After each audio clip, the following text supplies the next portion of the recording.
मुख्यमंत्री मोहन यादव प्रदेश भाजपा अध्यक्ष बीडी शर्मा ने भारतीय जनसंघ के संस्थापक डॉक्टर श्यामा प्रसाद मुखर्जी की पुण्यतिथि पर उन्हें श्रद्धांजलि दी।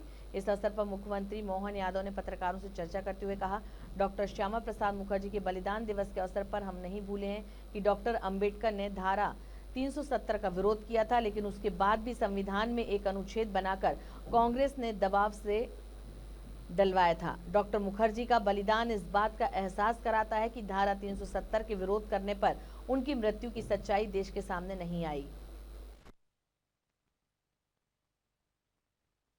जी ने धारा 370 का विरोध किया था, लेकिन उसके बाद भी संविधान की एक अनुच्छेद बना करके कांग्रेस ने दबाव से डलवाया था।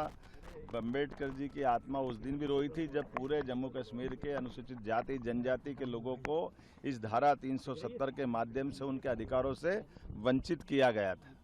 अम्बेडकर जी के जीते जी उनको कोई निर्वाचन का, किसी लोकसभा का चुनाव कांग्रेस ने जीतने नहीं दिया।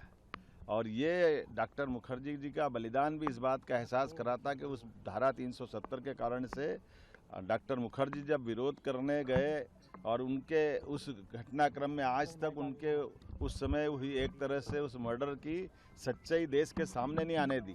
तो ये तो कांग्रेस का इतिहास है।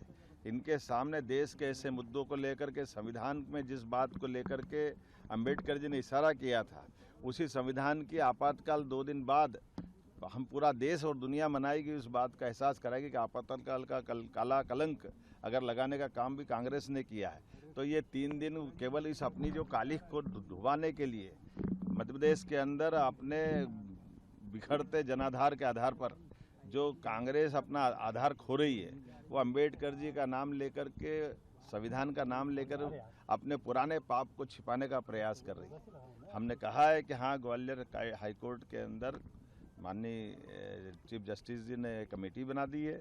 वो कमेटी जो निर्णय करेगी, सरकार उनके साथ है। हमने पहले दिन से कहा, हमारी पार्टी ने कहा है, अम्बेडकर जी के लिए तो हम जो कर सकते थे। अब कांग्रेस अगर यहाँ ग्वालियर की बात करती तो कांग्रेस बताए कि महू के अंदर वो जन्म स्थान था अम्बेडकर जी का, और 55 साल कांग्रेस की सरकार रही, उनके जन्म स्थान पर इनने क्या करके बताया? उनके जन्म स्थान को नकारने का काम किया, उनकी दीक्षा भूमि को बारे में चिंता नहीं की। और तो और अम्बेडकर जी का जब शरीर छूट गया, तो शरीर छूटने के, दिल्ली में छूटे हुए शरीर के बाद भी दाह संस्कार के लिए भी कांग्रेस ने तत्कालीन रूप से मना कर दिया।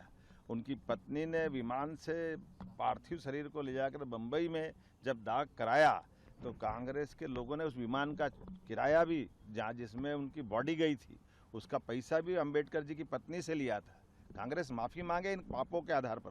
कांग्रेस कहाँ जाएगी? कांग्रेस ने तो सदैव अम्बेडकर जी का अपमान किया, और सारे हमारे पूरे प्रदेशवासी और देशवासी सभी वर्ग के लोग जानते हैं कि कांग्रेस का नकली आडंबर ये चढ़ने वाला नहीं, चलने वाला नहीं।